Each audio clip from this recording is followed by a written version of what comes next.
24 फरवरी 2020 अमेरिकी president Donald Trump Bharat पहुंचते हैं। पहले अहमदाबाद, फिर आगरा और शाम तक दिल्ली। जिस वक्त ट्रंप ने दिल्ली में कदम रखा, दिल्ली जल रही थी। ट्रंप जब तक भारत से लौटे तब तक 53 लोगों की मौत हो चुकी थी। दिल्ली के महाकांड सीरीज के चौथे एपिसोड में कहानी 2020 के दिल्ली दंगों की।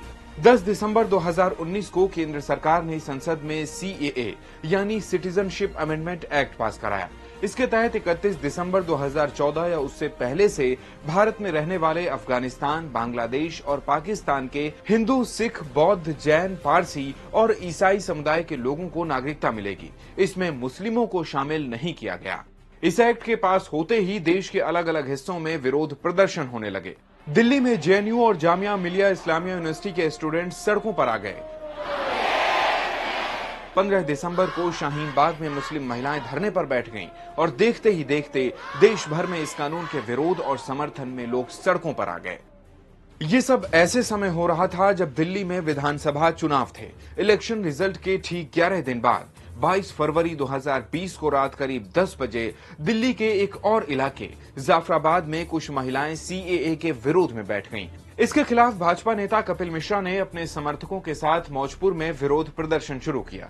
24 फरवरी को ट्रंप दिल्ली आ रहे थे, जिससे पुलिस ने कपिल मिश्रा को वहां से हटने के लिए समझाया। वो हटने को तैयार हुए, लेकिन एक चेतावनी के साथ। ट्रंप के जाने तक तो हम शांति से जा रहे हैं, लेकिन उसके बाद हम आपकी भी नहीं सुनेंगे अगर रास्ते खाली नहीं हुए तो। लेकिन 23 फरवरी की शाम जाफराबाद और इसके आसपास के इलाकों में पत्थरबाजी और आगजनी की घटनाएं हुई। एक पेट्रोल पंप में आग लगा दी गई। हिंसा में एक DCP जख्मी हुए और हेड कांस्टेबल रतनलाल की मौत हो गई। कुछ ऐसी ही कहानी उत्तर पूर्वी दिल्ली के करदमपुरी में रहने वाली किस्मतून की भी है। आरोप है कि उनके बेटे फैजान की मौत पुलिस के टॉर्चर की वजह से हुई। ऐसे ही पकड़ लिया, बस पकड़ के मारा, मुसलमान समझ के और ज्यादा मारा। तो बच्चे को देखो, मेरी जान निकल गई अपने बच्चे की। न वो बच्चा मेरा चल पा रहा था, न कुछ, उसके नंगे पैर था। वो अस्पताल में कोई नहीं ले रहा। फिर वो ग्लूकोज बस एक चढ़ाया, दूसरा चढ़ाने चले तो जब एकदम तोड़ दिया उसने। फैजान की मौत का केस फिलहाल CBI के पास है। 24 फरवरी तक इस हिंसा में 53 लोग मारे गए। IB कर्मचारी अंकित शर्मा की हत्या के आरोप में पूर्व पार्षद ताहिर हुसैन की गिरफ्तारी हुई थी। ताहिर पर दंगों की साजिश और फंडिंग का भी आरोप है। दिल्ली दंगा ट्रंप के दौरे से जुड़ा हुआ है। दंगाइयों का यही मकसद था कि ट्रंप के दौरे के दौरान वो दिखाएं कि लोग सरकार से खुश नहीं हैं। करीब 10 दिन पहले से ही दंगों की साजिश रची जा रही थी।